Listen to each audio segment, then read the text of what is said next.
Morning everyone. दोस्तों, आज है 1 जुलाई 2023 और हम लोग करेंगे द हिंदू न्यूज़पेपर के एनालिसिस। मेरा नाम है सितेंद्र चौधरी और आज फिर से आपके लिए कुछ टॉपिक्स यहाँ पे लेके आया हूँ। कौन कौन से टॉपिक करने वाले हैं एक बार देख लेते हैं ब्रीफली। तो ये कल वाला जो टैक्स सेक्शन था, ओपन मार्केट सेल स्कीम, जो हम लोगों ने कल नहीं किया था, मैंने आपको कहा था इसको हम लोग आज करेंगे। तो आज इस टॉपिक हम लोग करने वाले हैं। और कैसे व्हीट और राइस का जो डिस्ट्रीब्यूशन होता है सेंट्रल स्टेट गवर्नमेंट के बीच में, उसमें अभी गवर्नमेंट ने कुछ चेंजेस किए हैं और कुछ स्टेट्स गवर्नमेंट जो उसका अपोज कर रही है। तो उसके बारे में बात करेंगे। जीएस पेपर 3 में एग्रीकल्चर मार्केटिंग एनालिसिस को हम लोग कवर कर सकते हैं। गवर्नमेंट पॉलिसी से भी कर सकते हैं, जीएस पेपर 2 से। External debt and the GDP बात करेंगे थोड़ा इकोनॉमी सेक्शन से, क्योंकि यहाँ पे आरबीआई की भी रिपोर्ट आई है। तो एक्सटर्नल डेट क्या होता है, उसका इंपॉर्टेंस क्या होती है, थोड़ा देखेंगे। उसके बाद आईएमडी और मॉनसून का एक रिवाइज सा टॉपिक है। एल नीनो के बारे में हम थोड़ा सा यहाँ पे बात कर सकते हैं। इंडियन ओशन डाइपोल के बारे में बात करेंगे। तो जिन स्टूडेंट्स ने ये टॉपिक्स पहले नहीं किए हैं उनके लिए तो नया टॉपिक हो जाएगा, जिन्होंने पहले किया हुआ है उनके लिए थोड़ा सा रिवीजन यहाँ पे हो जाएगा। तो इसको हम लोग ज्योग्राफी वाले पर्सपेक्टिव से करेंगे। उसके बाद डार्क डार्क पैटर्न्स क्या होता है, ऑनलाइन डार्क पैटर्न की प्रैक्टिसेस कौन कौन सी होती हैं, और गवर्नमेंट ने अभी इसके अगेंस्ट में क्या निकाला है, प्रोविजंस गाइडलाइंस वगैरह, ताकि कंज्यूमर को प्रोटेक्ट किया जा सके। तो डार्क पैटर्न के बारे में बात करेंगे। ये थोड़ा नया टॉपिक है, ये पहले हम लोग ने डिस्कशन नहीं किया इसके बारे में बिल्कुल भी। इंडिया एंड अफ्रीकन रिलेशन के बारे में छोटा सा एडिटोरियल दिया हुआ है। उसके अलावा एक आधा आर्टिकल इधर उधर से हम लोग गौर करने वाले हैं। चलिए जी, पहले टॉपिक पे बढ़ते हैं सीधा। लेकिन पहले टॉपिक बढ़ने से पहले दो तीन बातें बोलना चाहूंगा। एक तो जब भी आप वीडियो को देखते हो तो उसको पहले लाइक बटन क्लिक कर दिया करो यार। लाइक बटन क्लिक किया करो और साथ में कमेंट सेक्शन में आप गुड मॉर्निंग, गुड इवनिंग किसी तरह से अटेंडेंस लगा सकते हो, ताकि मुझे पता चलता रहे कौन से हमारे स्टूडेंट हैं वो रेगुलरली एनालिसिस देखते हैं। कोई फीडबैक वगैरह होती है तो वो भी आप कमेंट सेक्शन में दे सकते हैं। उसके अलावा सैटरडे को हमारा करंट अफेयर का कोर्स चलता है, आपको पहले से पता ही है। या आप यहाँ पे स्कैन कर सकते हो इस कोड को और हमारे कोर्स को ज्वाइन कर सकते हो। SC1000 अगर आप कोड वहां पे लगाते हो तो 1000 का डिस्काउंट मिल जाता है। फाउंडेशन कोर्स के बारे में व्हाट्सएप नंबर आपको दिया हुआ है, तो यहाँ से भी आप हमारे कोर्स को ज्वाइन कर सकते हो। प्रीलिम्स, मेंस, सीसेट, एसए सब कुछ यहाँ पे कवर करवाया जाता है विद नोट्स। चलिए पहले टॉपिक बढ़ते हैं। The open market sale scheme for wheat and rice.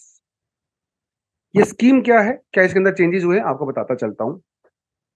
देखिए, ओपन मार्केट सेल स्कीम का सीधा सीधा सा मतलब ये है कि भैया जो सेंट्रल गवर्नमेंट अपने स्टॉक में से ओपन मार्केट के अंदर व्हीट और राइस को सेल करती है। नाम से ही समझ में आ रहा होगा आपको। अब मैंने कहा ओपन मार्केट। ओपन मार्केट का मतलब ये है कि इसको कोई भी परचेज कर सकता है। कौन कौन परचेज कर सकता है? जैसे हमारे जो प्राइवेट ट्रेडर्स होते हैं वो भी इसको परचेज कर सकते हैं। ठीक है। गवर्नमेंट, स्टेट गवर्नमेंट्स भी इसको परचेज कर सकती हैं। कोई भी ऐसा पर्सन जो बल्क में, बहुत ज्यादा मात्रा में अगर व्हीट और राइस को परचेज करना चाहता है वो यहां से परचेज कर सकता है। जो हमारा फूड कॉर्पोरेशन ऑफ इंडिया होता है वो प्रिक्योर करता है व्हीट और राइस को। जब उनके स्टोरेज कैपेसिटी से ज्यादा हो जाता है या टाइम टू टाइम मार्केट के अंदर व्हीट और राइस की सप्लाई को मेंटेन करने के लिए ये सब किया जाता है, या ओपन मार्केट में इसको बेच दिया जाता है। सरकार इसके लिए बोली लगाती है, ऑक्शन करती है, और ये ऑक्शन किया जाता है इलेक्ट्रॉनिक तरीके से। इसे कहते हैं open market sales scheme. States government are also allowed to procure food grain through the open market sales scheme without participating in the auction। अब ये इंपॉर्टेंट पॉइंट है। जो प्राइवेट ट्रेडर्स वगैरह होते हैं उनको ऑक्शन करना पड़ता है, लेकिन स्टेट गवर्नमेंट अगर प्रिक्योर करना चाहती हैं तो बिना ऑक्शन के भी कर सकती हैं। उनका तो स्टेट गवर्नमेंट का सीधा सीधा सा कॉन्सेप्ट होता है, वो एफसीआई को अपनी रिक्वायरमेंट भेजती हैं। एफसीआई इनको इन्फॉर्म करता है भैया हम लोग कब सेल करने वाले हैं, तो जब सेल होती है तो उसको कर देते हैं। क्योंकि हमारा जो नेशनल फूड सिक्योरिटी एक्ट है, अब नेशनल फूड सिक्योरिटी एक्ट के तहत गवर्नमेंट ऑफ इंडिया को मैंडेटरी तौर पे कुछ व्हीट और राइस स्टेट गवर्नमेंट को देना पड़ता है। लेकिन इसके अलावा भी, एनएफएसए के अलावा भी स्टेट गवर्नमेंट्स की कुछ लोकल स्कीम्स भी होती हैं जिसमें वो जो है व्हीट और राइस को डिस्ट्रीब्यूट करती हैं। उस केस के लिए स्टेट गवर्नमेंट्स को एक्स्ट्रा व्हीट और राइस की रिक्वायरमेंट होती है, जो कि बियॉन्ड होती है नेशनल फूड सिक्योरिटी एक्ट से। तो सिंपल सा कॉन्सेप्ट को समझ में आया। ओपन मार्केट सेल्स का मतलब होता है कि फूड कॉर्पोरेशन ऑफ इंडिया के द्वारा जो प्रिक्योर किया जाता है व्हीट और राइस, उसमें से डिस्ट्रीब्यूट किया जाता है ओपन मार्केट में किसी को भी जो भी इंटरेस्टेड होते हैं। और ये सब किया जाता है ई ऑक्शन के थ्रू। लेकिन स्टेट गवर्नमेंट को अगर चाहिए पैसा, अगर व्हीट और राइस चाहिए होता है तो उसको ऑक्शन करने की रिक्वायरमेंट नहीं होती है। अब ये तो चीज, सिंपल सी चीजें हो गई। लेकिन ये न्यूज में क्यों है? न्यूज में इसलिए है क्योंकि गवर्नमेंट ने इसके अंदर कुछ चेंजेस किए हैं। अब इसको लेके बहुत सारी कंट्रोवर्सी भी यहाँ पे हो गई है, क्योंकि कर्नाटका ने अपना अभी इलेक्शन हुए थे कर्नाटका के अंदर, तो वहाँ की गवर्नमेंट ने ये कहा था कि हम लोग कर्नाटका में एक स्कीम चलाएँगे, अन्न भाग्यम स्कीम, जिसके तहत हम लोग कुछ व्हीट और राइस जनता को देंगे। उनका ये प्रॉमिस था। ये सब जो प्रॉमिस किया गया है, वो नेशनल फूड सिक्योरिटी एक्ट के अलावा किया गया है। स्टेट गवर्नमेंट ने खुद किया है।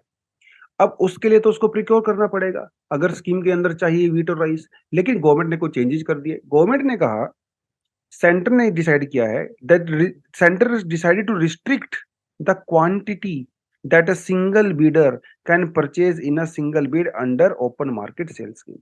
तो जो इंडिविजुअल बिडर्स थे, जो खरीदार हुआ करते थे, उनके ऊपर क्वांटिटी की रिस्ट्रिक्शंस लगा दी कि भैया आप इससे ज्यादा परचेज नहीं कर सकते।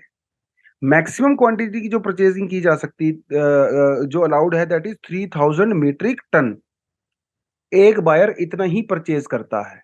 ये पहले कॉन्सेप्ट में हुआ करता था, लेकिन अभी ये कर दिया गया 100 टू 10 टू 100 मीट्रिक टन। मतलब स्टेट गवर्नमेंट अगर चाहे भी सरकार से खरीदना, तो भी वो उतना नहीं खरीद पाएगी जितना उसकी स्कीम को लागू करने के लिए उसको चाहिए। लेकिन अब कर्नाटका, तमिलनाडु कह रहे हैं कि ये तो सरकार ने पॉलिटिकल गेम खेल दिया। सरकार का कहना है, एफसीआई का स्पेशली कहना है कि नहीं, इसमें कोई पॉलिटिक्स नहीं है भाई। ये किया गया है to accommodate more small and marginal buyers and to ensure wider reach of the scheme. तो जो छोटे बायर्स हुआ करते थे बेचारे, तो वो खरीद ही नहीं पाते थे। बड़े बायर सारा खरीद के ले जाया करते थे। तो एक तो ये छोटे जो बायर्स होते हैं वो भी खरीद पाएंगे। दूसरा, ये स्कीम इससे क्या होगा, और ज्यादा एक्सपेंड होगी। और क्या होगा, मार्केट के अंदर जो रिटेल प्राइस है, यानी कि जो इन्फ्लेशन बढ़ गई है, उसको भी हम लोग यहाँ पे काबू कर सकते हैं। क्योंकि होता क्या है ना, मार्केट में 8-10 बड़े बड़े बायर्स होते हैं। वो सारा व्हीट परचेज कर लेते हैं, सारा राइस परचेज कर लेते हैं। अब ये क्या कर लेते हैं, नेक्सस बना लेते हैं।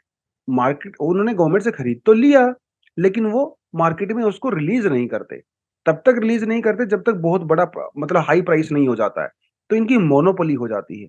तो उस मोनोपोली के ब्रेक करने के लिए बड़े बायर्स के अलावा 200, 200, 300, 400, 500 छोटे-छोटे बायर्स को भी अभी व्हीट और राइस दे दिया जाएगा। ये गवर्नमेंट ने बेसिकली यहाँ पे कहा है।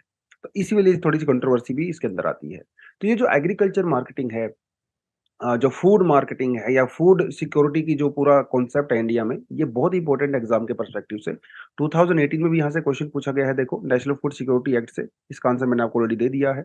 उसके अलावा मेंस में भी क्वेश्चन पूछा था 2015 में, in what way could replacement of the price subsidy with direct benefit transfer change the scenario of the subsidies in India। जो डायरेक्ट बेनिफिट ट्रांसफर के बारे में आपसे क्वेश्चन पूछा गया है।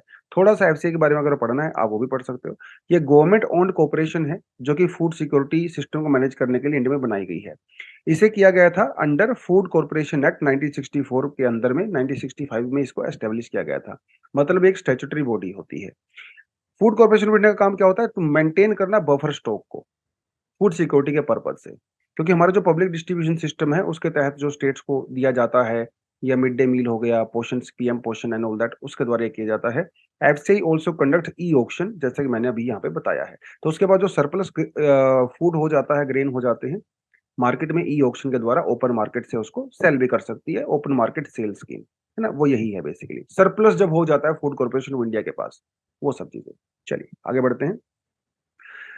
India Financial year 23 external debt rises to 624.7 billion dollars. RBI की नई रिपोर्ट आई है जिसमें उन्होंने कहा है, इंडिया का जो एक्सटर्नल डेट है, मतलब जो बाहरी जो कर्जा है इंडिया के ऊपर, इंटरनल नहीं, बाहर वाला कर्जा, वो कितना हो गया जी, वो पहले से थोड़ा सा बढ़ गया है। 5.6 बिलियन डॉलर बढ़ गया है और टोटल हो गया है 624.7 बिलियन डॉलर। हालांकि अगर आप जीडीपी से कंपेयर करो इसका परसेंटेज, तो वो कम हुआ है 18-19%। क्योंकि जीडीपी, देखिए डेट और जीडीपी दोनों बड़े हैं, लेकिन डेट की जो बढ़ने की रेट है वो थोड़ी सी कम है, जीडीपी की रेट थोड़ी सी ज्यादा है। इसीलिए ओवरऑल परसेंटेज डाउन हुआ है। लेकिन एब्सोल्यूट टर्म में बात करें तो 5.6% बिलियन जो है वो डॉलर इंक्रीज हुआ है। अब जो एक्सटर्नल डेट होता है, ये दो कैटेगरी में डिवाइड कर सकते हैं। एक होता है लॉन्ग टर्म और एक होता है शॉर्ट टर्म। भाई सीधी सी बात है, आप किसी से डेट लोगे, पैसा बोरो करोगे, लोन लोगे, तो उसको पैसे जो चुकाओगे ना, किसी को 6 महीने में, किसी को साल भर में, किसी को 5 साल में, किसी को 10 साल में। तो जो पैसे का जो मैच्योरिटी पीरियड 1 साल से ज़्यादा होता है, उसे कहते हैं लॉन्ग टर्म और जो 1 साल से कम होता है, उसे कहते हैं शॉर्ट टर्म। लॉन्ग टर्म जो इंडिया का डेट है, वो है 496.3 बिलियन। मतलब ज़्यादातर हमारा लॉन्ग टर्म ही है, मतलब टोटल 624 में से आप देखिए 496 तो हमारा एक्सटर्नल ही हो गया, लॉन्ग टर्म ही हो गया। थोड़ा बहुत जो बाकी बचा हुआ है वो हमारा शॉर्ट टर्म है। ठीक, ये मतलब लॉन्ग टर्म में मतलब ये है कि इंडिया के गवर्नमेंट के ऊपर बहुत जल्दी प्रेशर नहीं है लोन चुकाने का। इसमें से ज्यादातर जो डेट है एक्सटर्नल डेट वो डॉलर में हम लेते हैं ऑफ कोर्स। 56.4% तो डॉलर का ही है। बाकी कुछ इंडियन रूपी भी है, कुछ एसडीआर है जो हम लोग आईएमएफ वगैरह से लेते हैं, येन है, यूरो वगैरह भी हम लोग यहाँ पे लेते हैं। External debt to GDP ratio क्या होता है? सीधी सी बात है, गवर्नमेंट की जितनी जीडीपी है हमारे देश की, उसके परसेंटेज में कितना हम लोगों को एक्सटर्नल डेट देना है, वो होता है हमारा external debt to GDP ratio. It is a ratio between the external debt to the gross domestic product of the country. The ratio indicates the capability of a country. एक country की कितनी capacity है अपने date को चुकाने की। अब भैया आपके पास 100 रुपए का डेट है, कर्जा है, लेकिन आपकी इनकम सिर्फ 120 रुपए है, तो इसका मतलब आपके पास कैपेसिटी नहीं है चुकाने की। आप क्या करोगे? कर्जा चुकाओगे या अपने खर्चे उठाओगे? हाँ, अगर आपका कर्जा 100 रुपए है और आपकी इनकम 1000 रुपए है, तब कोई दिक्कत नहीं है, आप कर्जा भी चुका सकते हो, इंटरनल खर्चे भी कर सकते हो। तो एक इकोनॉमी की स्ट्रेंथ शो करता है। और ये जो डेट टू जीडीपी रेशियो जितना कम होता है, उतना ही आपकी इकोनॉमिक वैल्यू इंक्रीज होती है और जियो पॉलिटिक्स आपकी स्ट्रांग होती है। क्योंकि जब रिसेशन आता है, डाउनफॉल आता है मार्केट के अंदर, तो ये शो करता है कि आपकी कंट्री अच्छी पोजीशन में है। अगर external debt to GDP ratio कम होता है तो, क्योंकि आपको पैसा थोड़ा कम देना पड़ता है, आपकी लायबिलिटीज कम होती है। सेक्शनल डेट के अंदर क्या-क्या आता है? मल्टीलेटरल डेट जो हम लोग आईएमएफ, एशियन डेवलपमेंट वगैरह से लेते हैं ऑफ कोर्स। बायलैटरल जो हम किसी दूसरी कंट्री से पैसा लेते हैं, जापान, जर्मनी, यूएसए वगैरह से, वो सब हो गया। इंटरनेशनल मॉनेटरी फंड वगैरह से जो हम लोग पैसा लेते हैं एसडीआर की फॉर्म में, स्पेशल ड्राइंग राइट्स, तो ये हमारा आईएमएफ हो गया। ट्रेड डेफिसिट वगैरह जब हम लोग इंपोर्ट एक्सपोर्ट करते हैं तो उसकी वजह से जो हमें पैसा मिलता है ना? एक्सपोर्ट करते हैं तो पैसा मिलता ही है उस तरह से। या फिर हम लोग एक्सपोर्ट वगैरह पर्पज़ करने के लिए बैंक वगैरह से उधार भी लेते हैं, राइट? इंटरनेशनल प्राइवेट बैंक वगैरह से, वो सब हो गया। कमर्शियल बोरोविंग्स, सीधी-सी बात है, हमारी जो प्राइवेट कंपनीज़ वगैरह हैं, कमर्शियल जो बैंक्स हैं, फाइनेंशियल इंस्टीट्यूशंस हैं, वो पैसा बोरो करती हैं इंटरनेशनल बैंकों वगैरह से, है ना? बॉन्ड के रूप में गवर्नमेंट बॉन्ड्स वगैरह परचेज़ करती हैं, अमेरिकन बॉन्ड स्पेशली, वो हमारा कमर्शियल बोरोविंग हो गया। एनआरआई लोग जो डिपॉज़िट करते हैं इंडिया में 1 साल से ज़्यादा वाला, है ना? रुपी डेट डेट हो गया। लॉन्ग टर्म डेट का आपको मैंने बता ही दिया, शॉर्ट टर्म डेट का मैंने आपको बता ही दिया, जिसमें मैच्योरिटी पीरियड 1 साल से कम होता है। तो ये सब कंपोज़िशन होता है इसका। इम्पैक्ट वैसे मैंने आपको बता ही दिया है कि ये शो करता है, अ, एक्सटर्नल डेट शो करता है किसी भी कंट्री की capacity. In case of the non repayment of the sovereign default can occur which can lead to the lender. अब ये जैसे श्रीलंका के साथ हुआ, इनका एक्सटर्नल डेट बहुत ज़्यादा था, उसका मैच्योरिटी पीरियड पे उसको चुका नहीं पाए। अरे भाई, जब आपने बताया हुआ है डेट कि इस दिन मैं आपको पैसा दे दूँगा, तो उस दिन पैसा दीजिए ना। अगर आप उस दिन पैसा नहीं दोगे तो आप डिफ़ॉल्ट हो गए हो। और जब आप डिफ़ॉल्ट होते हो तो आपके कंट्री के अंदर इन्वेस्टमेंट आना बंद हो जाता है, क्योंकि जो इन्वेस्टर्स होते हैं उनको लगता है कि ये आदमी पैसा नहीं चुका पाएगा। तो आपकी इकोनॉमी भी कोलैप्स हो जाती है, आपकी करेंसी भी कोलैप्स हो जाती है। इसलिए बहुत ज़रूरी है टाइम पे किसी के पैसे लो, तो उसको टाइम पे पैसे दे दो। बहुत सारे लोग तो फ़ोन उठाना ही बंद कर देते हैं। जब पैसा देने का टाइम आता है ना? ये सब कुछ यह चीज़ें यहाँ पे जो है की जाती हैं। एक और टर्म होती है जिसे कहते हैं पब्लिक डेट। पब्लिक डेट दोनों तरह का होता है, इंटरनल और एक्सटर्नल। तो मतलब जब हम एक्सटर्नल डेट की बात कर रहे हैं वो भी पब्लिक डेट है, जो इंटरनल डेट होता है वो भी पब्लिक पब्लिक डेट मतलब गवर्नमेंट ना यार, पब्लिक मतलब गवर्नमेंट। तो दोनों तरह का होता है। इंटरनल जो हम लोग अपनी खुद की मार्केट से पैसा उठाते हैं, एक्सटर्नल जो हम लोगों ने बात कर ही लिया। इंटरनल के अंदर जैसे आपने कोई ट्रेज़री बिल के द्वारा सरकार पैसा अरेंज करती है, ठीक है? स्टेट गवर्नमेंट पैसा अरेंज करती है, कमर्शियल बैंक वगैरह से पैसा लिया जाता है। वो सब हमारा जो है इंटरनल डेट होता है, जो हम खुद के लोगों से लेते हैं। जैसे गवर्नमेंट डेट वगैरह इश्यू कर दिया, है ना? वो सब चीज़ें हो गई। या फिर कुछ और गवर्नमेंट सिक्योरिटीज़ वगैरह इश्यू की जाती हैं इंटरनेशनल कंपनीज़ वगैरह को, वो भी हमारा इंटरनल ही हो गया। मतलब जो पैसा हम लोग इंटरनली जुगाड़ करते हैं, ठीक है? वो हमारा इंटरनल डेट होता है। जो एक्सटर्नली जुगाड़ करते हैं वो हमारा एक्सटर्नल डेट होता है। तो ये दोनों तरह का होता है, मार्केटेबल और नॉन मार्केटेबल। ये यूजुअली जो स्टेट गवर्नमेंट्स वगैरह को दिया जाता है वो नॉन मार्केटेबल टाइप का रहता है। जो प्राइवेट प्लेयर्स वगैरह को, बैंकों वगैरह को दिया जाता है वो आपका मार्केटेबल रहता है। इंटरेस्ट वगैरह का उसमें रहता है, ठीक है? तो public that is the total amount borrowed by the government of a country when the government's revenue from the taxes and other sources fall short। तो सीधी सी बात है भैया, पैसा तो गवर्नमेंट क्यों बोरो करती है? क्योंकि टैक्स वगैरह के थ्रू उसको पैसा पूरा नहीं पड़ रहा है, कमी रह गई है ना, इसलिए तो पैसा परचेज कर रही है। अगर टैक्स वगैरह के थ्रू काम चल जाता तो क्यों पैसा बोरो करती सरकार? ऑब्वियस सी बात है ना? तो हमारा जो in India public debt includes the total liability of the union government that have to be paid from the consolidated fund of India, article 292 of the constitution. ठीक है, इसे यूजुअली तौर पे जो है ऑफिशियल टर्म में जनरल गवर्नमेंट डेट भी कहा जाता है, कंसोलिडेटेड जनरल गवर्नमेंट डेट भी कहा जाता है। आप इसको जो मर्जी बोलिए, this is called public debt. दो पार्ट होते हैं, इंटरनल और एक्सटर्नल। इंटरनल जो हम लोग अपने बैंकों वगैरह के थ्रू या स्टेट गवर्नमेंट्स के हमारा जो लेती हैं वो सब हो गया। एक्सटर्नल डेट आप जो बाहर से लेते हैं। ठीक है, चलिए नेक्स्ट बढ़ते हैं। As El Nino is yet to strengthen, IMD forecast normal rainfall during July। जून के महीने में भी इंडिया में नॉर्मल रेनफॉल हुआ है, जुलाई के महीने में भी इंडिया में नॉर्मल रेनफॉल होगा, जैसा कि आईएमडी ने कहा है।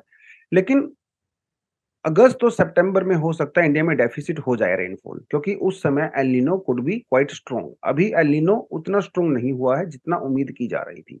हालांकि आईएमडी ने पहले ही कह दिया था कि इस बार जो है सितंबर और अगस्त और सितंबर में जो है मानसून वीक होने वाला है, जून और जुलाई में ज़्यादा फ़र्क नहीं पड़ेगा। ये इन्होंने पहले ही बोल दिया था। ख़ैर, तो एल नीनो के बारे में हल्का-सा बताता चलता हूँ आपको, पुराना कॉन्सेप्ट है वैसे, बहुत बार आपको मैं करवा चुका हूँ क्लास में भी, यहाँ पे भी। ये एक फिनोमेना है जो कि पैसिफिक ओशन में होता है और इसका इंडियन मानसून के ऊपर भी इम्पैक्ट होता है, क्योंकि पैसिफिक ओशन और इंडियन ओशन जो है दोनों आपस में कनेक्टेड हैं। तो ऑब्वियस सी बात है भाई, जब कनेक्टेड हैं तो कुछ ना कुछ तो फ़र्क पड़ेगा ही। यूजुअली क्या होता है, यूजुअली तौर पे अगर आप पैसिफिक ओशन में देखें तो हमारे यहाँ पे होता है पेरुवियन करंट। ठीक है, पेरुवियन करंट एक कोल्ड करंट होता है। तो यहाँ पे बेसिकली कोल्ड वाटर होता है। ठीक है, और यहाँ पे वार्म वाटर होता है ऑस्ट्रेलिया वाली साइड में। जो कोल्ड वाटर होता है तो यहाँ से एयर सिंक करती है, क्योंकि यहाँ पे हाई प्रेशर क्रिएट हो जाता है। वार्म वाटर की वजह से यहाँ से वो वाटर इवेपोरेट करता है, लो प्रेशर क्रिएट हो जाता है, एयर राइज करती है। तो इस तरह का सेल यहाँ पे बनता है। ये नॉर्मल कंडीशन है।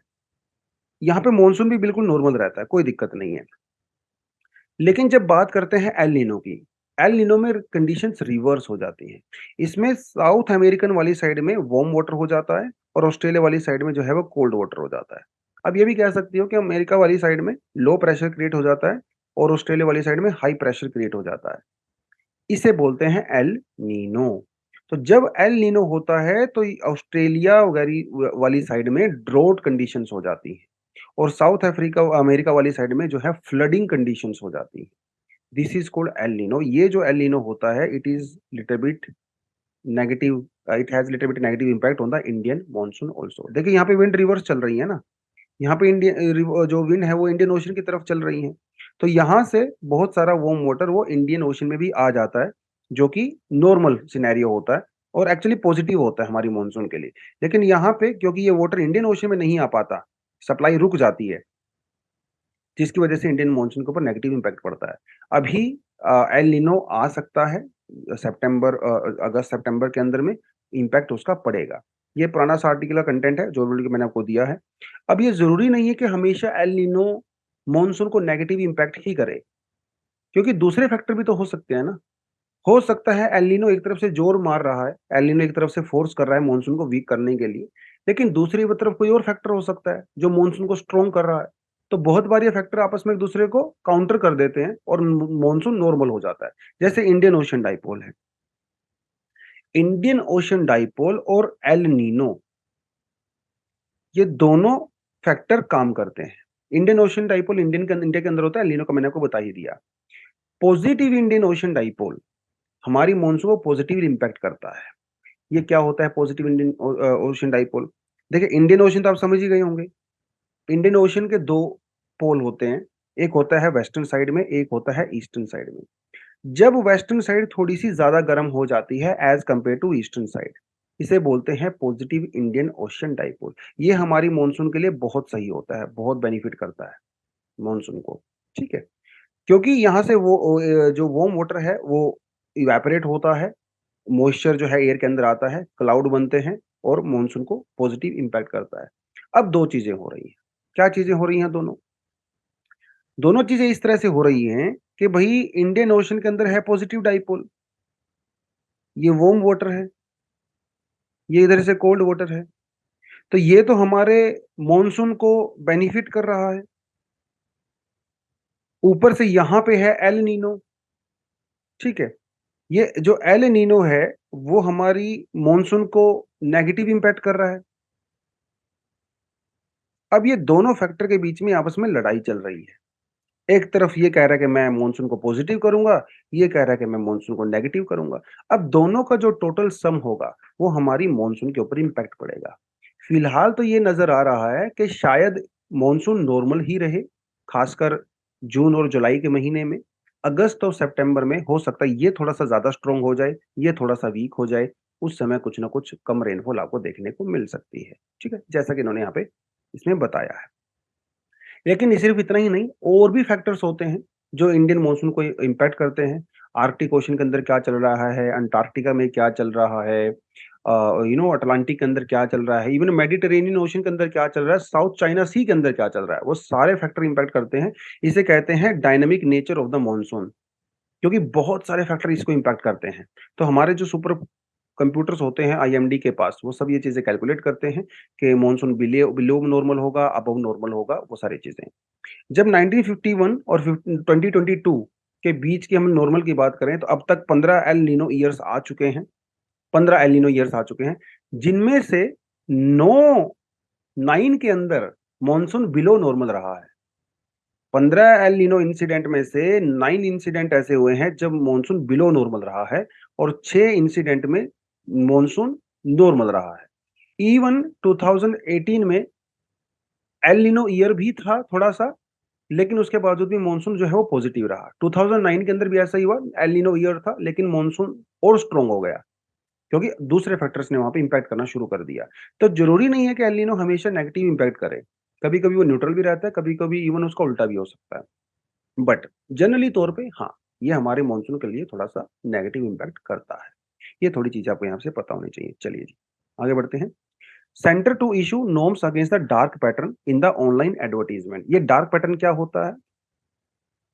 डार्क पैटर्न का आपने बहुत बार एडवर्टाइजमेंट वगैरह देखा होगा, है ना? बहुत सारे ऑनलाइन प्लेटफॉर्म जैसे अमेज़न वगैरह हो गए, जितने भी फ्लिपकार्ट हो गया, या जो इस तरह के प्लेटफॉर्म्स होते हैं, आपने देखा होगा बहुत बार। वो लोग क्या करते हैं, वो लोग कहते हैं कि भैया ये जो प्रोडक्ट है वो 2000 रुपए का मिल रहा है, ठीक है, आपके पास सिर्फ एक दिन का टाइम है, इसे जल्दी जल्दी खरीद लो, क्योंकि कल के बाद ये प्रोडक्ट जो है दोबारा से 5000 का हो जाएगा। ऐसा आपने एडवर्टाइजमेंट वगैरह बहुत सारी देखी होंगी। ये डार्क पैटर्न होता है। इससे एक तरह की अर्जेंसी क्रिएट की जाती है कंज्यूमर के दिमाग में, कि जल्दी जल्दी प्रोडक्ट को खरीद लो, नहीं तो ये महंगा हो जाएगा। ऐसा बहुत सारे इंस्टीट्यूट्स भी करते हैं, कोचिंग इंस्टीट्यूट्स भी करते हैं, हर कोई करता है कि आज आज का ऑफर है सर, आज खरीद लो तो सस्ता मिलेगा, कल तो फिर महंगा होने वाला है। इसे कहते हैं फॉल्स अर्जेंसी, जबकि ऐसा कुछ भी नहीं है। सिर्फ अर्जेंसी के तौर पे, जैसे एयरलाइन टिकट्स में इस कॉन्सेप्ट को बहुत ज्यादा यूज किया जाता है कि आज ही एयरलाइन टिकट खरीद लो, 5000 की मिलेगी, कल खरीदोगे तो 10,000 की मिलेगी। आज खरीदोगे तो लिमिटेड सीट्स हैं, कोचिंग इंस्टीट्यूट के अंदर 50 सीट हैं, कल खरीदोगे तो बंद हो जाएगा, आज ही खरीद लो। तो ये सेंस ऑफ अर्जेंसी, गवर्नमेंट का कहना है कि ये प्रैक्टिस जो है वो इलीगल प्रैक्टिस है, अनएथिकल भी है, कंज्यूमर को आप मैनिपुलेट कर रहे हो, ऐसा उनका कहना है। तो इसे कहते हैं डार्क पैटर्न।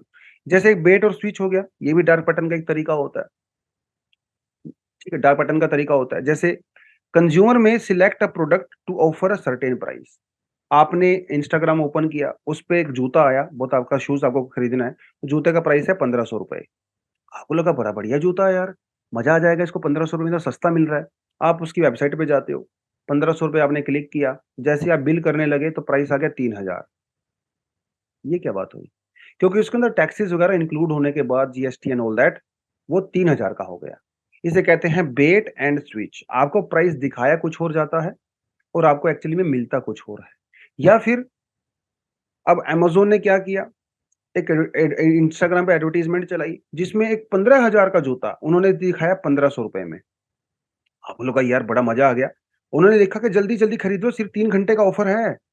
अब भागोगे आप लोग खरीदने के लिए, लेकिन आप जैसे ही उसको खरीदने जाओगे तो वो हो जाएगा out of stock, out of stock हो जाएगा। आउट ऑफ स्टॉक वो होगा, लेकिन अमेज़न वाले आपको अल्टरनेटिव प्रोडक्ट सजेस्ट करेंगे कि सब ऐसा करो, ये जूता तो अवेलेबल नहीं है, आप दूसरा खरीद लो। तो आप हो सकता है दूसरा खरीद लें। ये भी बेट और स्विच का ही एक कॉन्सेप्ट होता है जो कि अनएथिकल प्रैक्टिस होती है, ठीक है? डिप प्राइसिंग बता ही दिया मैंने। डिप प्राइसिंग मतलब टैक्सेस वगैरह जोड़ के ज़्यादा प्राइस आपको दिखाया जाता है ना? डिस्गाइज्ड एडवर्टाइज़मेंट, इस तरह की चीज़ें आपको दिखाई जाती हैं अनफॉर्चुनेटली।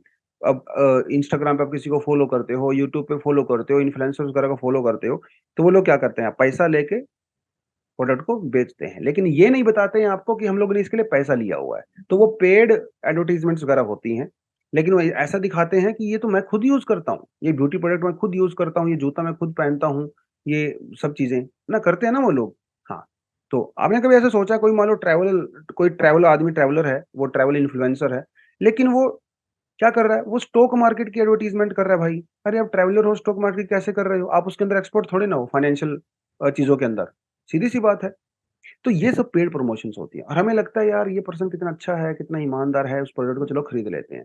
तो वो सब डिस्गाइज्ड एडवर्टाइज़मेंट होती हैं, ये सारी चीज़ें। अब सरकार ने कहा कि भैया ये तो बड़ा गड़बड़ हो रही है, तो हमारा जो advertising standard council of India है, इसने अभी ये सब इस तरह की प्रैक्टिसेस को डार्क पैटर्न को बंद करने के लिए कुछ नई गाइडलाइंस वगैरह इश्यू करी हैं, ठीक है? और अंडर कंज्यूमर प्रोटेक्शन एक्ट 2019 और इन सबको इंस्ट्रक्शंस ऑलरेडी दे दी गई हैं। अब ये देखना रहेगा कि ये कितना स्ट्रिक्टली सरकार इसको फॉलो करती है, मुझे तो लगता है फॉलो किया जाना चाहिए। ठीक है, चलो। एक छोटा-सा टॉपिक यहाँ पे आता है हमारे आर्ट एंड कल्चर वाले सेक्शन से आता है और बड़ा इंटरेस्टिंग सी चीज़ है। देखिए इंडिया में तरह-तरह के देवी-देवता हैं भैया हमारे यहाँ पे और तरह-तरह के इंटरेस्टिंग फेस्टिवल्स भी हमारे यहाँ पे हर चीज़ का फेस्टिवल है इंडिया में। ये फेस्टिवल है गॉडेस कनक दुर्गा, ठीक है जी? गॉडेस कनक दुर्गा आंध्र प्रदेश में विजयवाड़ा में ये मनाया जाता है। 3 दिन का होता है ये और लास्ट जो नवरात्रि का लास्ट दिन होता है, उस दिन ये खत्म होता है। और ये जो 3 दिन का ये जो गॉडेस कनक दुर्गा हैं, इनको जो है शकंभरी देवी भी कहा जाता है, ठीक है? तो सेलिब्रेट किया जाता है इसको कहाँ पे? मल्लेश्वरा स्वामी वर्ला देवस्थानम, ये मंदिर है बेसिकली, वहाँ पे इसको सेलिब्रेट किया जाता है। पर्पज़ क्या है? पर्पज़ होता है इसमें क्योंकि ये जो देवी हैं, इनको नरिशमेंट की देवी मानी जाती है। तो साग, सब्जियाँ वगैरह जो है, वो इनको चढ़ाई जाती हैं प्रसाद के रूप में और प्रसाद के रूप में ही खाया जाता है। आप ये क्लियरली देख सकते हो। ये देखिए ये क्या है? ये लेमन्स हैं सब, नींबू, ये गाजर, गोभी, भिंडी, बैंगन, वो सब यहाँ पे लगाया जाता है। इसी से सजाया जाता है पूरे मंदिर को। ये देखिए कुछ लेडीज़ जो हैं यहाँ पे वो नींबू वगैरह की वो मालाएँ बना रही हैं, सब्जियों वगैरह की मालाएँ बना रही हैं। तो वो सब किया जाता है। मतलब ऐसा कहा जाता है कि मतलब ऐतिहासिक टाइम में बहुत पहले जो राक्षस हुआ करते थे एक राक्षस हुआ करता था, उसका नाम इम्पोर्टेंट नहीं है। तो उसने सोचा कि जो ये लोग यज्ञ वगैरह करते हैं, वेदों का उच्चारण करते हैं ऋषि-मुनि, तो इनको खत्म कर दिया जाए। खत्म करने का तरीका क्या हो सकता है कि जो भी सब्जियाँ वगैरह होती हैं, अन्न होता है, उसको डिस्ट्रॉय कर दें, ताकि खुद डिस्ट्रॉय हो जाएँ और ये वेदों को भूल जाएँ। लेकिन जब उन्होंने ये सब कर दिया, तो माता ने एक्चुअली इनको गो लक्ष्मी देवी जी का भी अवतार माना जाता है, तो उन्होंने यहाँ पे जन्म लिया और दोबारा से नरिशमेंट की देवी के रूप में आई, तो वो सब चीज़ें हुई, ठीक है। तो उसके जो है ये मनाया जाता है और शकंभरी देवी जी आप इनको कह सकते हो, कनक दुर्गा इनको कह सकते हो, तो ये सेलिब्रेट किया जाता है, ठीक है। क्योंकि शकंभरी जो है वो 2 वर्ड से मिलके बना है, शाक संस्कृत वर्ड है शाक, शाक शाक मतलब साग-सब्जियाँ, है ना? सब्जियाँ, वेजिटेबल्स, अन्न। भरी का मतलब होता है कि भई जो नरिशमेंट बेसिकली, ठीक है? तो उसके तौर पे ये किया जाता है। 3 दिन के लिए मनाया जाता है। Festival will be spend from the Ashadh Shukla Paksha to Trayodashi to the Purnima, ठीक है? और नवरात्रि के आखिरी दिन तक मनाया जाता है। ये थोड़ी-सी चीज़ें आपको पता होनी चाहिए। इस फेस्टिवल के बारे में आपसे थोड़ा बहुत एग्ज़ाम में पूछ सकता है। चलिए जी। तो इंडियन अफ्रीकन रिलेशन के बारे में जो है कुछ जो है राजीव भाटिया जी यहाँ पे बात कर रहे हैं। तो सर क्या कह रहे हैं? सर ये कह रहे हैं कि भैया देखो इंडिया एंड अफ्रीका में बहुत पोटेंशियल है, ठीक है? अफ्रीका को कहा जाता है डार्क कॉन्टिनेंट। एक बार मैंने बोल दिया था अफ्रीका को डार्क कॉन्टिनेंट बोलते हैं। देखिए भैया कोई मेरी टर्म निकाली हुई नहीं है, ठीक है? तो कुछ स्टूडेंट्स एक स्टूडेंट ने कमेंट किया कि सर ये तो बड़ा रेशियल सा कमेंट हो गया। अफ्रीका को डार्क कॉन्टिनेंट इसलिए नहीं कहा जाता कि वहाँ पे डार्क स्किन लोग रहते हैं। अफ्रीका को डार्क कॉन्टिनेंट इसीलिए कहा जाता है क्योंकि उसका जो पोटेंशियल है, अभी वो अंधेरे में है। उसका natural potential, human resource, mineral resource, है ना? वो अभी एक्सप्लॉइट करना बाकी है, उसके अंदर बहुत पोटेंशियल है, इसीलिए उसको डार्क कॉन्टिनेंट कहा जाता है। और वैसे भी सारे अफ्रीका में डार्क स्किन लोग नहीं रहते हैं, अफ्रीका में अलग-अलग स्किन टोन्स रहती हैं, जैसे इंडिया में रहती हैं। खैर, तो पोटेंशियल बहुत ज़्यादा है अफ्रीका के अंदर, लेकिन धीरे-धीरे इसका रियलाइज़ेशन अभी हमें होने लगा पिछले कुछ सालों में, स्पेशली 2014 के बाद से तो सरकार ने काफ़ी कुछ करने की कोशिश की है। एक 20 मेंबर अफ्रीकन एक्सपर्ट ग्रुप भी हम लोगों ने बनाया हुआ है बाय विवेकानंद इंटरनेशनल फाउंडेशन के द्वारा। तो इन्होंने विवेकानंद इंटरनेशनल जो फाउंडेशन है अभी एक India Africa partnership achievement challenges and the road map 2023 तैयार किया है।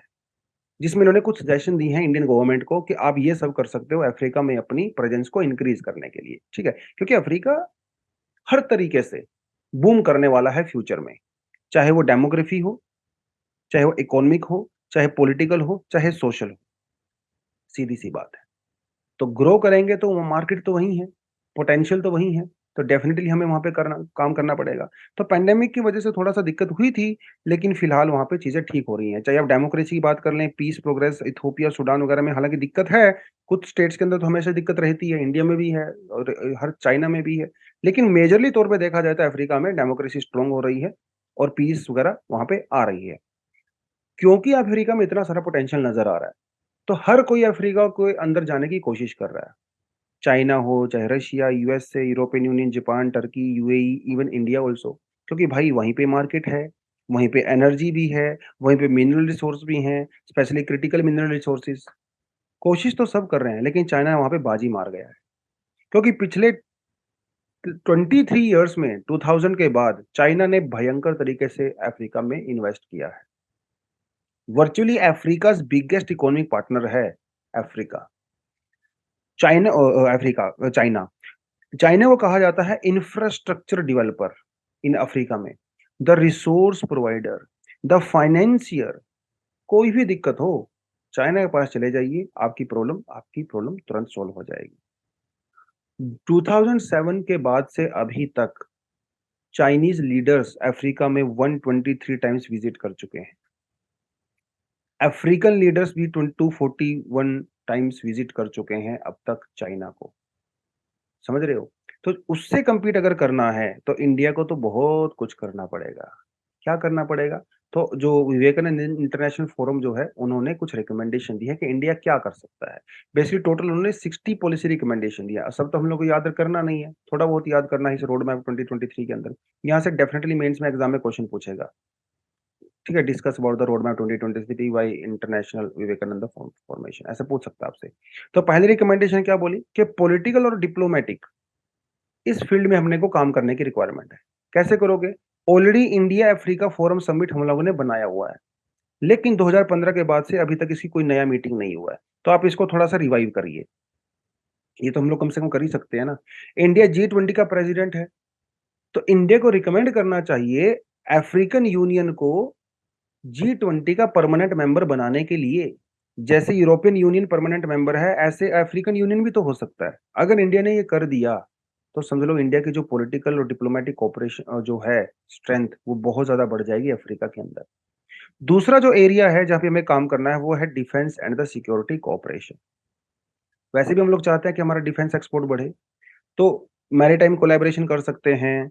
क्रेडिट और फैसिलिटी लाइन से एक्सपोर्ट्स के वगैरह के लिए दे सकते हैं। डिफेंस ट्रेनिंग प्रोग्राम वगैरह हम लोग अफ्रीका में चला सकते हैं, काउंटर टेररिज्म वाले केस में, साइबर सिक्योरिटी, इमर्जिंग टेक्नोलॉजी में। तो ये एक ऐसा फील्ड है जो अभी तक एक्सप्लोर बहुत ज़्यादा नहीं किया गया है, जो हम लोग डेफिनिटली कर सकते हैं। और तीसरी बड़ी बात तो हो गया भैया, सीधी बात है पैसा। पैसा लगाइए। एक अफ्रीका ग्रोथ फंड फंड हम लोग बना सकते हैं, जिसमें हमारी प्राइवेट कंपनीज़ और गवर्नमेंट कंपनीज़ अफ्रीका में भयंकर पैसा लगाएँ, जैसे चाइना ने लगाया हुआ है। तो कोऑपरेशन बढ़ेगा, ट्रेड बढ़ेगा, पैसा देखिए अल्टीमेटली सब कुछ पैसा ही होता है ना? पैसा आएगा तो हर चीज़ अच्छी हो जाती है। तो इंडिया को चाहिए कि हाँ, हम लोग उनकी जेन्युइनली हेल्प करें, इकोनॉमी को ग्रो करने के लिए। चौथा इन्होंने कहा है सोशियो कल्चरल कोऑपरेशन, है ना? यूनिवर्सिटीज़ के through, think tank, civil society, media वगैरह के थ्रू अफ्रीका में अपना जो है हम लोग अपना प्रेजेंस बढ़ाएँ। जो अफ्रीकन स्टूडेंट्स वगैरह को स्कॉलरशिप वगैरह दी जाती है कुछ इंडियन यूनिवर्सिटीज़ के द्वारा, कुछ अफ्रीकन जो बड़े लीडर्स हैं, उनके नाम पे वो स्कॉलरशिप हो, तो एक अच्छा मिलेगा यहाँ पे। जो वीज़ा दिया जाता है अफ्रीकन स्टूडेंट्स को, वो थोड़ा-सा हम लोग लिबरल कर दें और जो अफ्रीकन स्टूडेंट्स इंडिया में आते हैं पढ़ने के लिए, उनको वर्क वीज़ा भी प्रोवाइड करवाएँ। तो इन सारी चीज़ों से हमारा जो पर्सन टू पर्सन रिलेशन है, वो बेटर इम्प्रूव होगा। है ना? और उसके बाद जो है फिर कुल मिला के आपको जो रोड मैप 2030 है, इसके अंदर में काम करना पड़ेगा। तो चाहे वो सिक्योरिटी हो, चाहे वो इकोनॉमी हो, चाहे वो टेक्नोलॉजी हो, डिफेंस हो, हर चीज़ पे जो है इंडिया को काम करना पड़ेगा। तो चाइना से अगर टक्कर लेनी है अफ्रीका में, तो फिर बहुत मजबूत होना पड़ेगा। ये प्रॉब्लम सिर्फ़ इंडिया ही फेस नहीं कर रहा है, ये अमेरिका भी फेस कर रहा है। क्योंकि बहुत समय से हम लोग अफ्रीका, अमेरिका, यूरोप वगैरह हम लोग इग्नोर कर रहे थे अफ्रीका को, उस बीच में चाइना बाजी मार गया। तो डेफ़िनिटली कुछ अच्छा ही आपको करना पड़ेगा। ठीक है जी, तो ये आज का एडिटोरियल था। उसके अलावा कुछ एडिशनल आर्टिकल हैं, आप डेफ़िनिटली कर सकते हो। तो दोस्तों आज के लिए इतना ही था। Thank you very much, all the best. जय हिंद।